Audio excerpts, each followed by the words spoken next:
is Anupama Singh and I am assistant professor of psychology Iram girls degree college. आज हम लोग अपना नया टॉपिक पढ़ेंगे एंड दैट इज़ कोरिलेशन। ठीक है, कोरिलेशन जैसे कि आपको वर्ड से ही समझ में आ रहा है कि रिलेशन बिटवीन टू थिंग्स। ठीक है, वर्ड को रिलेशन मीन्स कि एक ऐसा चीज़ जहाँ पे आप दो चीज़ों दो वेरिएबल्स के बीच में रिलेशन आप फाइंड आउट करने की कोशिश करते हैं, दैट इज़ कॉल्ड कोरिलेशन। आप सामने स्क्रीन पे भी देख सकते हैं, when two variable change together we can use one to predict the other. ठीक है, जब आप किसी भी एक दो वेरिएबल्स के बारे में पढ़ रहे होते हैं और एक वेरिएबल को देख के आप उसका आंसर या उसकी किसी भी दूसरे वेरिएबल का एजम्पशन कर सकते हैं, प्रिडिक्शन करते हैं, तो दैट इज़ कॉल्ड कोरिलेशन। जैसे कि एग्जांपल में लिखा है, if grades increases with studying then we can predict that the more someone studies the higher their grades will be. अगर बताया गया है इसमें कि ग्रेड्स जो हैं वो इंक्रीज़ करेंगे स्टडी के साथ। जैसे कि हमको पता है कि जैसे जैसे हम पढ़ेंगे वैसे वैसे हमारे जो मार्क्स होंगे, हमारे ग्रेड्स होंगे वो इम्प्रूव होंगे, अच्छे होंगे। In the same way grades is related to what, marks. ठीक है, तो ग्रेड्स अच्छे हैं तो हमें ये पता चल जाएगा कि हमने स्टडी ज़्यादा की है। अगर हम स्टडी ज़्यादा कर रहे हैं तो कोई भी कोरिलेट करके ये बता सकता है कि हमारे ग्रेड्स अच्छे आएंगे। तो इन दोनों का आपस में रिलेशन कैसा है, ये हम कैसे फाइंड आउट करेंगे, कोरिलेशन से। ठीक है, next come purpose of correlation. Correlation का पर्पस क्या होता है, एग्जामिन करना whether and how two variables change together.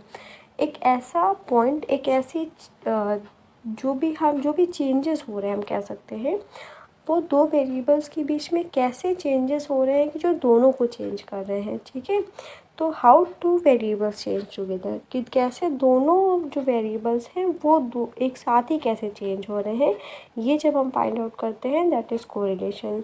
For example कि अगर एक वेरिएबल इंक्रीज़ हो रहा है तो दूसरा भी अगर इंक्रीज़ हो रहा है तो क्यों इंक्रीज़ हो रहा है, अगर डिक्रीज़ हो रहा है तो क्यों डिक्रीज़ हो रहा है। ठीक है, तो दैट इज़ व्हाट कोरिलेशन का पर्पस होता है फाइंड आउट करने का। Next is correlation, the most important thing to remember, correlation does not means causation. यहाँ पे डिफरेंस बताया गया है कि कोरिलेशन का मतलब ये नहीं होता है कि उसके पीछे का कॉज क्या। अगर हमें कॉज जानना है तो हमें कोरिलेशन नहीं जानना है। ठीक है, हमें कॉज तो पता करना ही है, कॉज एंड इफेक्ट रिलेशन से। ठीक है, बट यहाँ पे कोरिलेशन का मतलब है कि अगर एक इंक्रीज़ होगा तो दूसरा इंक्रीज़ होगा या नहीं होगा, ये उसके कॉज पे डिपेंड करेगा। बट हम कोरिलेशन में वो क्यों इंक्रीज़ हो रहा है, क्या इंक्रीज़ हो रहा है, ये हमें पता करने की कोशिश कर रहे हैं। Just because correlation two variables correlate does not mean one causes the other. दो वेरिएबल आपस में कोरिलेट कर रहे हैं उसका मतलब ये नहीं है कि एक की वजह से ही दूसरा हो रहा है। रीज़न कुछ भी हो सकता है, उन दोनों में घटना या बढ़ना इनमें से कुछ हो सकता है। ठीक है, नेक्स्ट कम कोरिलेशन कोफिशिएंट हम निकालते हैं, क्योंकि कोरिलेशन एक आपका स्टैटिक्स का पोर्शन है जिसमें हम एक जो वैल्यू है, न्यूमेरिकल वैल्यू है, वो फाइंड आउट करने की कोशिश करते हैं। सो कोरिलेशन कोफिशिएंट हम फाइंड आउट करते हैं और उसका मतलब क्या होता है, a numerical value that expresses the degree और strength of the relationship and its direction. एक ऐसी न्यूमेरिकल वैल्यू, एक ऐसी जो नंबर हमारे पास आ जाता है जो ये बताता है कि किसी भी चीज़ की दो वेरिएबल्स के बीच में कैसी स्ट्रेंथ है, क्या डिग्री है उसकी, अच्छी है, बुरी है, निगेटिव है, पॉजिटिव है, और उसका डायरेक्शन क्या है। इन दो जब चीज़ों को हम फाइंड आउट करते हैं तो that is called correlation coefficient, और उसको हम डिनोट करते हैं स्मॉल आर से। जैसे कि आप स्क्रीन में देख सकते हैं कि वो किससे डिनोट होता है, स्मॉल आर से। जो कोरिलेशन होता है उसका जो आर का जो हम कह सकते हैं कि अगर वो माइनस के साथ आ रहा है तो that is negative correlation, positive आ रहा है तो दैट इज़ पॉजिटिव कोरिलेशन। ठीक है, तो आर इज़ इक्वल टू जो भी लिखा होगा उससे हमें उसकी वैल्यू की पता चलेगी, और जो कोरिलेशन है हमारा उसकी वैल्यू हमेशा -1 टू +1 के बीच में ही आएंगी। कोई भी वैल्यू -1 से कम नहीं होगी और या +1 से ज़्यादा नहीं होगी, इन बिटवीन ही हमारे वैल्यूज़ मिलेंगी। अगर -1 है, लाइक -9 है, 0.9 है, -0.9 है, या -0.8 है, -0.7 है, तो दैट इज़ वो हाईली नेगेटिव कोरिलेशन है। या फिर हम कह सकते हैं कि 0.9 है, 0.8 है, 0.7 है, तो वो हाईली पॉजिटिव होगा। ठीक है, -1 से ज़्यादा या +1 से ज़्यादा कोई भी वैल्यू नहीं आएगी, इन बिटवीन ही कोरिलेशन की वैल्यू आती है।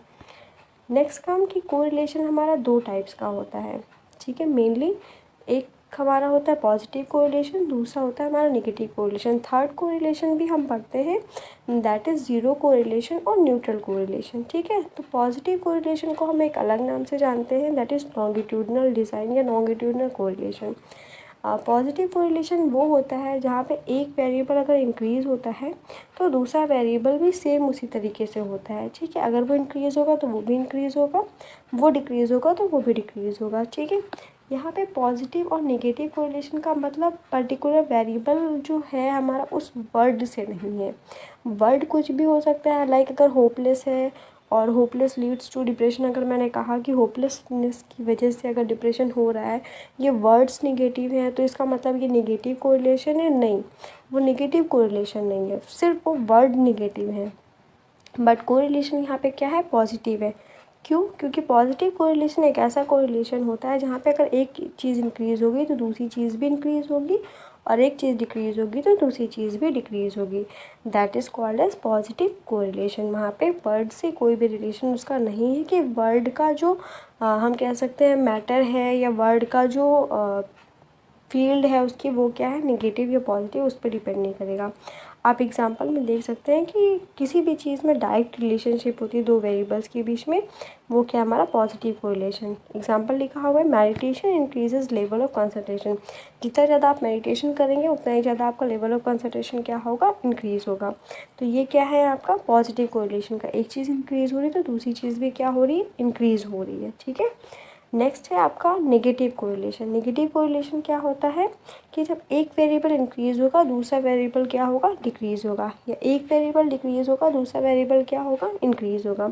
जब हमारे आपस में जो रिलेशन है वो अपोजिट है, कि एक ऊपर जा रहा है तो दूसरा नीचे आ रहा है, तो that is what negative correlation, ठीक है। एग्जांपल क्या है कि जब आप हायर नंबर ऑफ एब्सेंस करेंगे और आपके ग्रेड्स क्या हो जाएंगे? लोअर हो जाएंगे, ठीक है। जो एब्सेंट है वो क्या हो रही हैं? बढ़ रही हैं, और ग्रेड्स क्या हो रहे हैं? कम हो रहे हैं। तो ये क्या है आपका नेगेटिव कोरिलेशन है, ठीक है। जब आप ज़्यादा से ज़्यादा सोएंगे, ठीक है, तो आपका क्या हो जाएगा? मार्क्स क्या होंगे? कम आएंगे, ठीक है। तो ये भी क्या है आपका नेगेटिव कोरिलेशन है कि एक चीज़ इंक्रीज़ हो रही है दूसरी चीज़ क्या हो रही है? डिक्रीज़ हो रही है।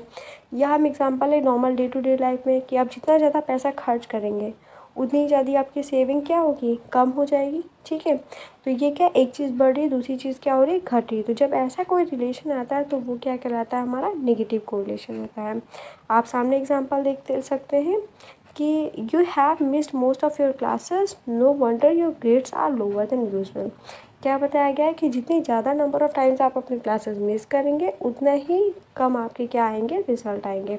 एक चीज़ इंक्रीज़ हुई दूसरी चीज़ क्या होगी? डिक्रीज़ हो गई। तो ये क्या है आपका नेगेटिव कोरिलेशन।